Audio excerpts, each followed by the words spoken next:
Ouais, derrière moi, il y a une des plus vieilles églises du pays, de la Turquie. Ça date de 385. En réalité, c'est une date très importante, c'est une date clé. C'est l'empereur byzantin Théodosius qui l'a fait construire au nom de Saint-Georges. On l'appelle l'église Saint-Georges et elle date du IVe siècle. Le IVe siècle est un siècle très important, c'est un siècle de changement avec Constantin, déjà qui avait transféré la capitale de Rome à Constantinople, qui a donné son nom, la ville de Constantinopolis, et après qui avait libéré par l'influence de sa mère le christianisme, était une pratiquante, une croyante chrétienne. Et à partir de cette période-là, nous voyons les conciles œcuméniques et après la libération totale du christianisme. Et les chrétiens étaient très contents, ils ont commencé à construire leur église partout. Et cette église derrière moi, l'église Saint-Georges, qui a été construite par l'empereur Théodose, parle bien de cette période, le IVe siècle.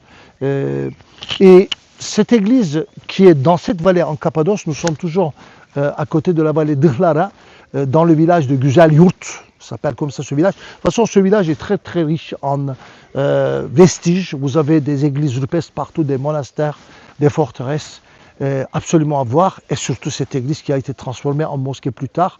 Pourquoi en 1883 déjà, ils ont fait des restaurations.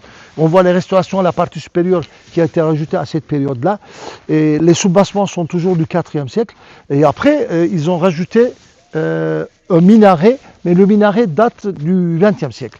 Ça date de 1924, parce qu'en 1924, après la Première Guerre mondiale et la guerre d'indépendance, les Grecs et les Turcs, ils ont signé un traité d'échange, et les villages entiers grecs sont partis vers la Grèce, les villages entiers turcs sont venus de la Grèce vers la Cappadoce ou vers d'autres régions de la Turquie. Et à cette période-là, il n'y avait plus de Grecs qui habitaient, de chrétiens qui habitaient dans la région, et du coup ils l'ont transformé en mosquée à partir du début du XXe siècle. Voilà, c'est l'histoire de cette belle église, on l'appelle église-mosquée, même son nom est très intéressant, église-mosquée, l'église Saint-Georges, juste derrière moi.